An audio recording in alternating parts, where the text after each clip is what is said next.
Hi hello नमस्कार. मी सुषमा आपल्या चॅनलवरती माझ्या सगळ्या गोड मैत्रिणींचे अगदी मनापासून स्वागत करते. आज आपण सध्या खूप ट्रेंडमध्ये असलेल्या स्लीव्ह डिझाईनमध्ये 2 पॅटर्न पाहणार आहोत आणि सोबतच नेहमीप्रमाणे खूप सारे टिप्स. तुम्ही जर नवीन शिकणारे असाल तर तुमच्यासाठी खूप इन्फॉर्मेटिव्ह माहिती मिळणार आहे, त्यामुळे व्हिडिओ स्किप न करता व्हिडिओ पूर्ण बघा. आता आपण नेहमीप्रमाणे बाही रुंदीचं आणि बाही उंचीचं माप टाकून घेतलेलं आहे आणि नेहमीप्रमाणे आपण दांडीचं माप 3.5 इंच खाली सुद्धा घेतलेलं आहे. तुमची जर बाही रुंदी जास्त असेल तर आपल्याला बाहीला थोडासा पुढे जोड द्यावा लागेल. आणि समजा तुम्हाला बाही डिझाईनमध्ये एक्स्ट्राची काही फ्रिल लावायची असेल किंवा एक्स्ट्राचा पॅटर्न करायचा असेल, म्हणजे जर उंची वाढणार असेल तर आपण आठवणीने ह्या ब्लाऊजची इथे उंची कमी करायची आहे. तेवढी आपली फ्रिलची उंची वाढवणार आहोत तेवढी उंची आपण इथे मायनस करायची आहे आणि बाकी आपण नेहमीप्रमाणे मेजरमेंट टाकून घ्यायचं आहे. आपण या स्लीव्हजला ट्रेंडिंगमध्ये असलेल्या स्लीव्हजचा पॅटर्न करणार आहोत. त्यासाठी आपण नेहमीप्रमाणे बाही उंची टाकतो त्यापेक्षा वरती 2.5 ते 3 इंच एक्स्ट्रा टाकायचं आहे आणि नंतर मग शेप द्यायचा आहे.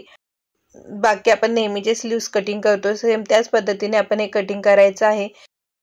फक्त आपण या पॅटर्नमध्ये 2.5 ते 3 इंच एक्स्ट्रा घेतलेला आहे आणि मार्किंग करून शेप कट करून घेतलेला आहे. कटिंग केल्यानंतर आपला शेप अशा पद्धतीने दिसेल.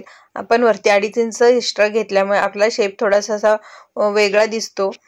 पुढचा शेप देताना आपण सुरुवातीचं 2.5 ते 3 इंच अंतर सोडायचं आहे आणि नंतर शेप द्यायचा आहे. तर आता आपली बाही डिझाईनची कटिंग तयार आहे. तर आता आपण हे मेन पीसवरती कशा पद्धतीने ठेवायचं जेणेकरून आपलं कापड जास्तीत जास्त वाचेल हे या व्हिडिओमध्ये बघूयात. जर तुम्ही मेन पीसवरती अशा पद्धतीने बाही ठेवली तर तुमच्या दोन्ही साईडचं कापड थोडं थोडं म्हटलं तरी खूप जास्त वेस्ट होतं. त्यामुळे बाही कटिंग करताना आपल्याला जेवढा कापडाची गरज आहे तेवढंच कापड आपण घ्यायचं आहे आणि नंतर त्यावरती बाही ठेवायची आहे. हे बघा, आपल्याला जेवढं गरज आहे तेवढंच आपण कापड घेतल्यामुळे आपलं पुढचं एवढं कापड एक्स्ट्रा शिल्लक राहिलेलं आहे.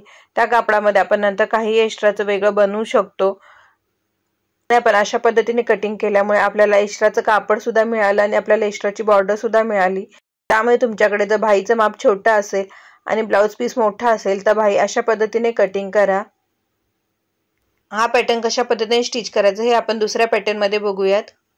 आणि या राहिलेल्या कापडामध्ये तुम्ही साडीला मॅचिंग अशी छोटीशी पर्स सुद्धा बनवू शकता. आता आपण स्लीव्ह डिझाईनचा दुसरा पॅटर्न बघूयात. हे बघा, ह्या ब्लाऊजची कटिंग जशी अगोदर आपण ब्लाऊजची कटिंग केली होती सेम त्याच पद्धतीने कटिंग करायची आहे आणि नेहमीप्रमाणे आपण ब्लाऊज शिवून पलटी करून घेतलेला आहे. आता आपण याला वरती एक्स्ट्राची फ्रिल लावणार आहोत. तर ती फ्रिल आपण परफेक्ट फिनिशिंगमध्ये कशी लावायची हे बघणार आहोत. तर मी हे ब्लाऊज पीस कट करताना साडीचं थोडंसं एक्स्ट्राचं कापड कट करून घेतलं होतं जेणेकरून आपल्याला फ्रिल लावता येईल आणि फ्रिल आपण वेगळ्या कलरची लावल्यामुळे ती दिसायला सुद्धा छान दिसेल. जे साडीचं मी एक्स्ट्राचं कापड कट केलेलं होतं त्याच्या अशा पद्धतीने 2 पट्ट्या तयार करून घेतल्या. नंतर आपण त्या 2 पट्ट्यांमधून एक पट्टी घ्यायची आहे आणि त्यावरती शिलाई मारायची आहे आणि आपण जशी नाडी पलटी करतो सेम त्याच पद्धतीने आपण ह्याची नाडी पलटी करून घ्यायची आहे. आपण अशा पद्धतीने पट्टी तयार करून घेतल्यामुळे आपले फ्रीला फिनिशिंग छान येते, म्हणजे दिसायला छान दिसते. कुठेही धागे दोरे अजिबात दिसत नाहीत.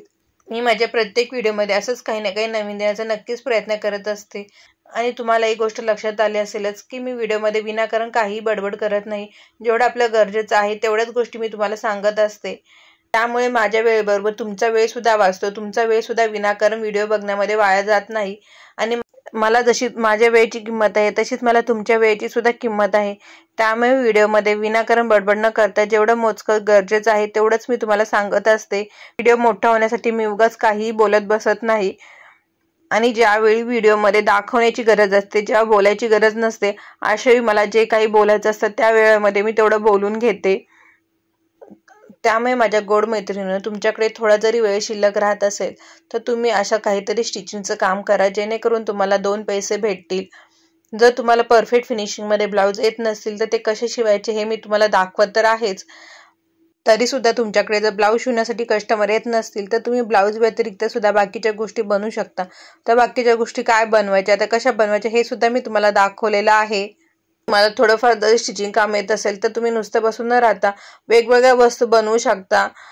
असं काही नाही की तुम्हाला ब्लाऊजच जमले पाहिजेत, ब्लाऊजसाठीच कस्टमर आले पाहिजेत. तुम्ही दुसऱ्या गोष्टी बनवून त्या दुसऱ्या गोष्टीचे सुद्धा तुमच्याकडे कस्टमर येऊ शकतात. सॉरी, मी खूप बडबड केली, तुमचा खूप असा वेळ वाया घालवला, पण मला हे बोलणं गरजेचं वाटलं त्यामुळे मी हे बोलली.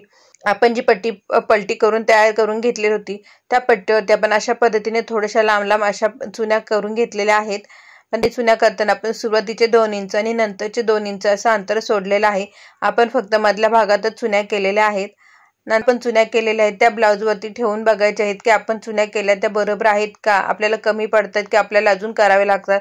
त्या मापाने आपण थोड्याशा एक्स्ट्रा अजून जसं आपल्याला गरज आहे त्याप्रमाणे करून घ्यायचं आहे. आपण फ्रिल लावून घ्यायची आहे. तर बघितलं ना, आपली परफेक्ट फिनिशिंग मध्ये फ्रिल सुद्धा लावून तयार आहे. आता आपण हे हात कसे जोडायचे हे बघूया. त्यासाठी एक्स्ट्राचं जे काही आपलं मेन पीसचं कापड असेल ते आपण कट करायचं आहे. नंतर आपण हात लावायला सुरुवात करायची आहे. आपण सेंटरवरती मार्किंग करायचं आहे आणि सेंटरपासून दोन्ही साईडला 2.5 इंचाची अशा पद्धतीने मार्किंग करायची आहे, जेणेकरून आपल्याला कुठे चुन्या घ्यायच्या हे लक्षात येईल. आणि शोल्डर पट्टीवरती सुद्धा दोन्ही साईडला 1-1 इंचाची अशी मार्किंग केलेली आहे, जेणेकरून आपल्याला अंदाज येईल की एवढ्या भागामध्येच आपल्याला चुन्या घ्यायच्या आहेत.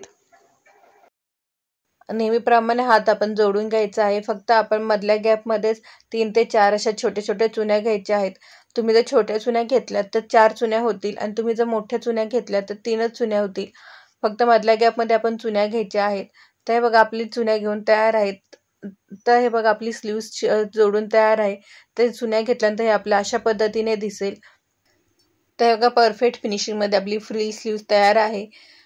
आपण एका स्लीव्सच्या डिझाईनमध्ये 2 पॅटर्न कसे करायचे हे बघितले. तुम्हाला हा व्हिडिओ कसा वाटला आणि मी सांगितलेली माहिती इन्फॉर्मेटिव्ह वाटली की नाही हे मला कमेंट करून नक्की सांगा. आणि शिलाई रिलेटेड अजून तुम्हाला कोणते व्हिडिओ बघायला आवडतील हेही मला कमेंट करून नक्की सांगा. हे ब्लाऊज कशा पद्धतीने स्टिच करायचे ह्याचा व्हिडिओ मी अगोदरच अपलोड केलेला आहे.